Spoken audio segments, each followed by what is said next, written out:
শুভ সকাল বন্ধুরা, আশা করি সকলে অনেক ভালো আছেন। মাদার কিচেন অ্যান্ড গ্রাম্য রেসিপি ব্লগে আপনাদের স্বাগত জানাই। বরাবরের মতো আজও একটা নতুন ভিডিও নিয়ে হাজির হয়েছি আপনাদের সামনে।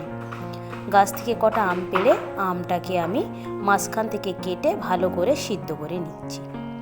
আপনারা চাইলে এটাকে মাঝখান থেকে নাও কেটে সিদ্ধ করতে পারেন। গোটাও যখন সিদ্ধ করবেন মুখের দিক থেকে একটু কেটে ফেলে দেবেন, তাহলে আমের খোসাটা ছাড়াতে খুব সহজ হবে বা সুবিধা হবে। আমার সিদ্ধ হয়ে গিয়েছে, এবার একটা চামচের মাধ্যমে আমি এটাকে তুলে নিচ্ছি।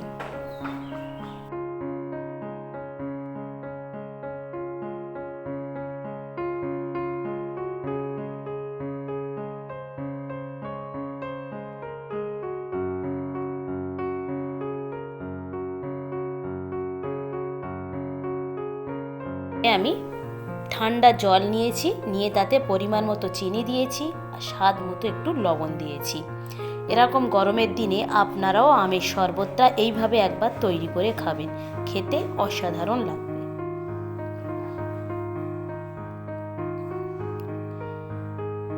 আমটা ঠান্ডা হয়ে যেতে এবারে আমি খোসাটা আলাদা করে ওর গা থেকে শাঁসগুলোকে ছাড়িয়ে নিচ্ছি।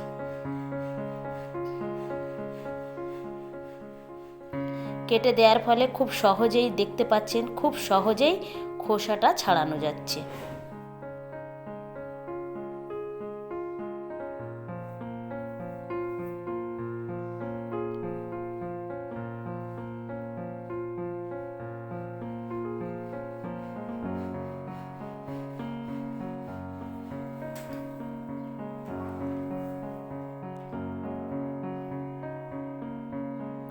আমার যতটা লাগবে সবগুলো আমি ছাড়িয়ে হাত দিয়ে একটু চটকে নিয়েছি। আপনারা চাইলে এটাকে ব্লান্ডও করে নিতে পারেন। এবারে আমি ওই চিনিগুলা জলে আমি এই আমটা দিয়ে দিয়েছি।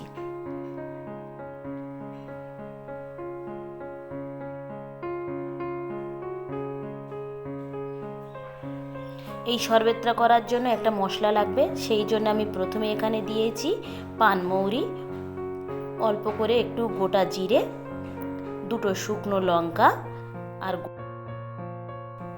গোটা গোলমরিচ দিয়ে এটাকে আমি শুকনো খোলায় ভেজে এটাকে বেটে নেব। এবারে আমি শরবতে আরও স্বাদ বাড়ানোর জন্য এখানে আমি দিয়ে দিচ্ছি পাতিলেবুর রস। আমি এখানে একটা পাতিলেবুর রস ব্যবহার করেছি 4 গ্লাস শরবতের জন্য। আবার আমি এখানে দিয়ে দিচ্ছি একটু বিট লবণ। মশলাটা ভালো করে ভেজে গুঁড়ো করে আমি শরবতে দিয়ে দিয়েছি, দিয়ে এটাকে একটু ভালো করে মাখিয়ে নিচ্ছি।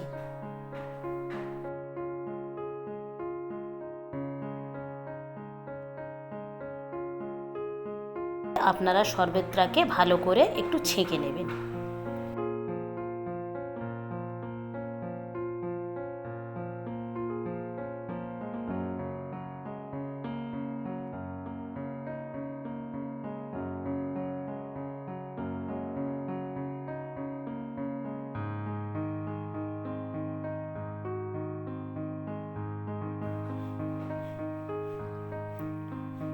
লঙ্কা আর লবণের সঙ্গে গ্লাসগুলোকে আমি এইভাবে একটু ঘুরিয়ে নিচ্ছি, যাতে গ্লাসের মুখটা দেখতে সুন্দর লাগে।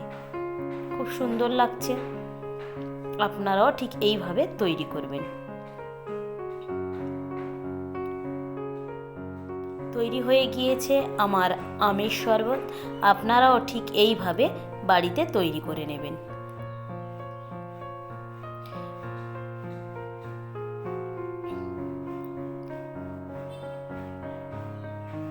এটা সৌন্দর্য আরও বাড়ানোর জন্য এখানে আমি পাতিলেবু কেটে সুন্দর করে গ্লাসের গায়ে লাগিয়ে দিচ্ছি আর একটা করে পাইপ দিয়ে দিচ্ছি। আপনারা চাইলে এই সব নাও করতে পারেন।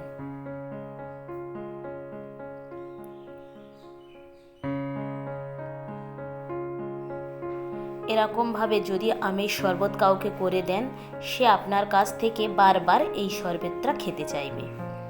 ভিডিওটা তাহলে এখানেই শেষ করছি। ভালো থাকবেন, সুস্থ থাকবেন, আর ব্লগটি কেমন লাগলো অবশ্যই জানাবেন। ভালো লাগলে একটা সাবস্ক্রাইব করে দেবেন। দেখা হবে পরবর্তী ব্লগে।